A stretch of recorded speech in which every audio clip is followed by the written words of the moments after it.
प्रधानमंत्री नरेंद्र मोदी 2 दिवसीय यात्रा पर इजरायल पहुंच गए हैं। बेन गुरियन हवाई अड्डे पर पीएम बेंजामिन नेतन्याहू ने पत्नी सारा नेतन्याहू के साथ उनका स्वागत किया। प्रधानमंत्री नरेंद्र मोदी इजरायल में अपने समकक्ष बेंजामिन नेतन्याहू के साथ रिश्तों का नया आयाम तय करेंगे। 25-26 फरवरी का उनका यह दौरा काफ़ी अहम है। माना जा रहा है कि इस दौरान भारत इजरायल रक्षा, तकनीकी सहयोग, साझेदारी समेत कई मुद्दे पर चर्चा करेंगे। भारत इजरायल के साथ एआई क्षेत्र में सहयोग चाहता है। इजरायल के मिसाइल रक्षा कवच आयरन डोम की भी भारत को ज़रूरत है। भारत इजरायल से इसकी तकनीकी का हस्तांतरण चाहता है। इस तरह से रूस के S-400 टाइफस, इजरायल के आयरन डोम और देश की प्रतिरक्षा प्रणाली के बीच में नेटवर्किंग से भारत के आकाश को सुरक्षित बनाया जा सकेगा। इसके अलावा भारत की नज़र इजरायल के घातक ड्रोन पर भी है। इजरायल ने रक्षा क्षेत्र में एआई तकनीक का अच्छा प्रयोग किया है। Quantum computing, high laser beam तकनीक के क्षेत्र में इजरायल के टेक्नीशियन काफ़ी आगे निकल चुके हैं। केरल के मुख्यमंत्री विजयन ने इस घटना को अत्यंत निंदनीय और कड़े विरोध के योग्य बताते हुए सख्त कार्रवाई किए जाने की बात कही है। केरल में कांग्रेस कार्यकर्ताओं ने हाल ही में चिकित्सक लापरवाहियों से जुड़े कुछ मामलों के सामने आने के बाद ये प्रदर्शन किया। केरल के स्वास्थ्य मंत्री बीना जॉर्ज बुधवार को कांग्रेस के नेतृत्व वाले छात्र संगठन के कार्यकर्ताओं द्वारा किए गए विरोध प्रदर्शन के दौरान कथित तौर पर घायल हो गई। पुलिस सूत्रों के अनुसार मंत्री बीना जॉर्ज ट्रेन में चढ़ने के लिए कन्नूर रेलवे स्टेशन पहुंची थी। इसी दौरान यह घटना घटी। घटना के समय रेलवे स्टेशन पर मौजूद राज्य विधानसभा अध्यक्ष AN शमशीर ने पत्रकारों को बताया कि मंत्री के हाथ और गर्दन में चोटें आई है। समाचार चैनलों द्वारा प्रसारित दृश्यों में मंत्री पुलिसकर्मियों के साथ प्रदर्शनकारियों के बीच फंसी हुई दिखाई दी है।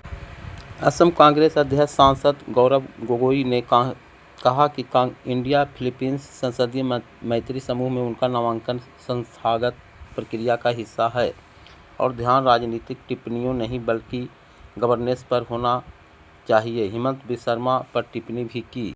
कांग्रेस नेता राहुल गांधी प्रधानमंत्री नरेंद्र मोदी की नीतियों और सेना को लेकर भाजपा की सोच पर लगातार सवाल खड़े कर रहे हैं।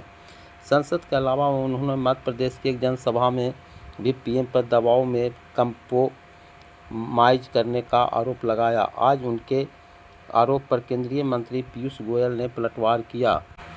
केरल का नाम केरलम करने पर केंद्र की सहमति के बाद भाजपा सांसद प्रवीण खंडेलवाल ने दिल्ली का नाम इंद्रप्रस्थ करने की मांग की है। इसे ऐतिहासिक सांस्कृतिक पहचान से जुड़ा बताया।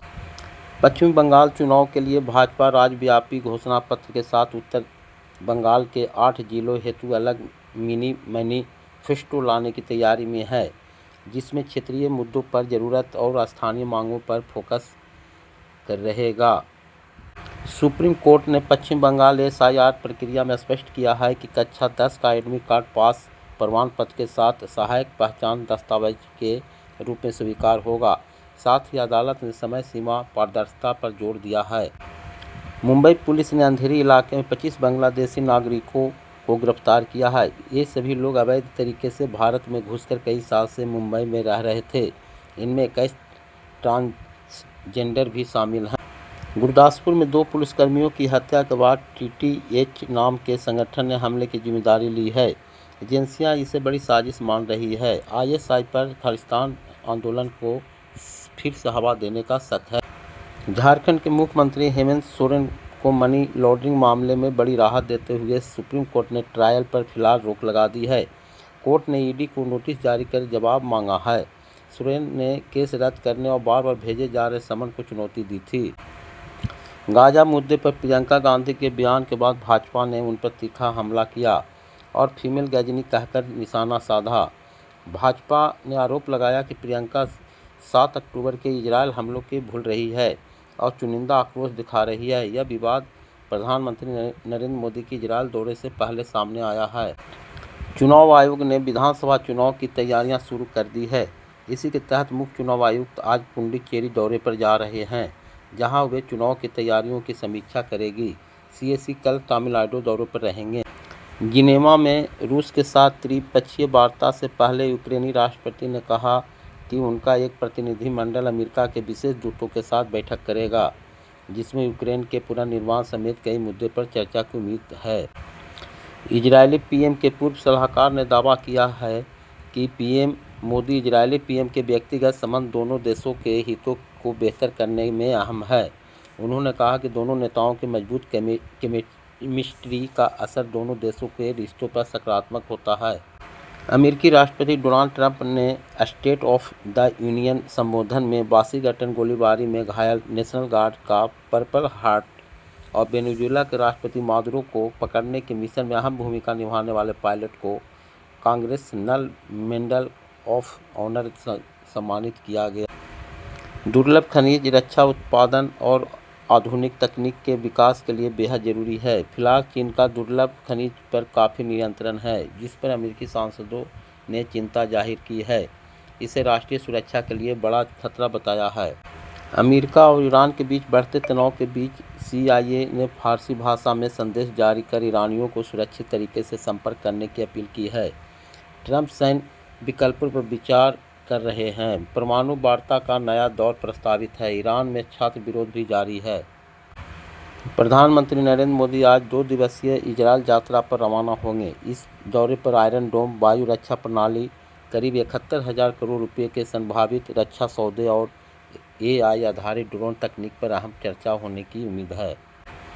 केंद्रीय मंत्री पीयूष गोयल ने कहा कि भारत ने कई मुफ्त व्यापार समझौते के जरिए वैश्विक व्यापार के लगभग 2 हिस्से तक प्राथमिक पहुंच बना ली है और वैश्विक अनिश्चितता के बीच देश आर्थिक साझेदारी मजबूत कर रहा है।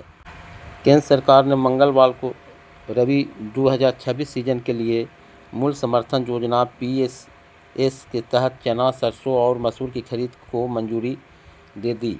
अधिसूचित दलहन, तिलहन, खोपरा के बाजार कीमतें अधिकतम समर्थन मूल्य से नीचे चली जाती है। विशेषकर फसल कटाई के चरम समय पर PSS को लागू किया जाता है। विदेश मंत्री S जयशंकर ने GCC के महासचिव जसीम मोहम्मद अल-बुदैबी से मुलाकात कर ऊर्जा, व्यापार और निवेश बढ़ाने पर चर्चा की। इस दौरान भारत GCC के बीच FTA वार्ता औपचारिक रूप से शुरू हुई है, जिससे खाड़ी देशों के साथ आर्थिक साझेदारी को नई उम्मीद मिलने की उम्मीद है।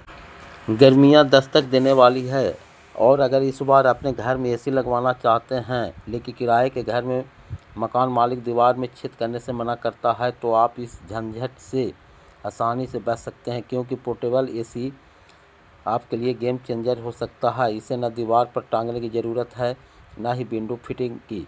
कूलर की तरह पक्षियों पर चलने वाला पहियों पर यह AC आपके घर के किसी भी कोनों को मिनटों में ठंडा कर सकता है।